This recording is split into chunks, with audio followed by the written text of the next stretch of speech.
stage is called activation of the egg.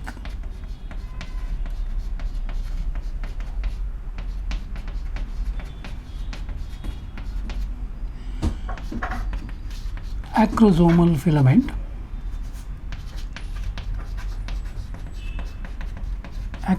filament has now entered the cytoplasm of the ovum. The peripheral part of the cytoplasm of the ovum, that is called cortical ooplasm.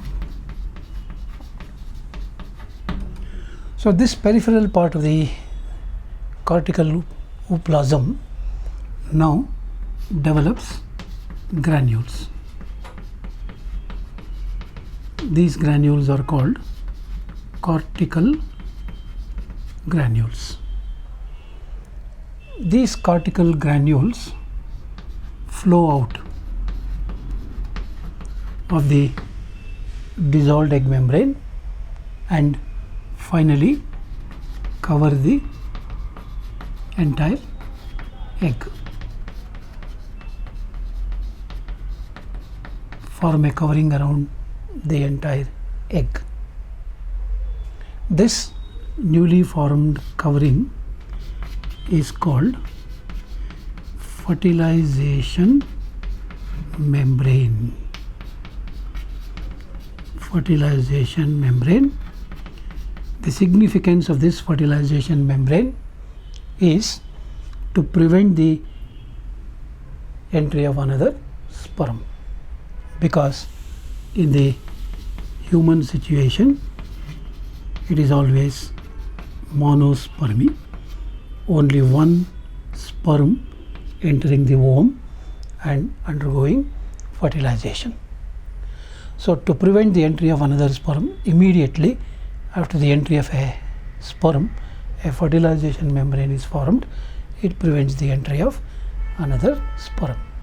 So these changes that take place in the cytoplasm of the ovum, resulting in the development of cortical granules, cortical cytoplasm flowing out to cover the entire egg and forming the fertilization membrane.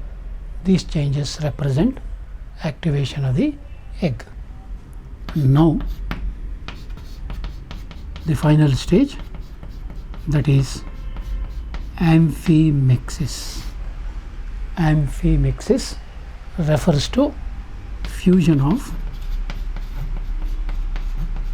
the two pronuclei, the male pronucleus and the female pronucleus, to form a conjugation nucleus.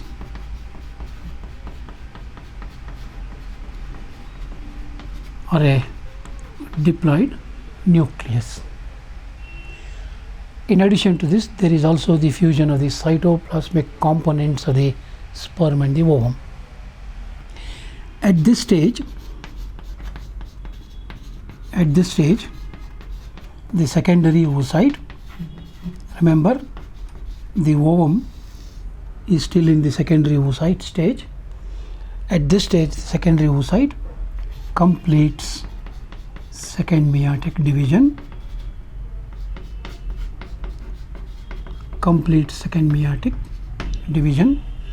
forms two highly unequal cells. The larger one remains to become the zygote. The smaller one, polar body, disintegrates.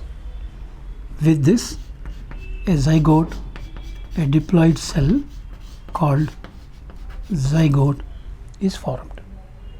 This zygote represents the first cell of the future generation, and it starts undergoing development. So these are the changes that can be observed during fertilization of the sperm with the ovum.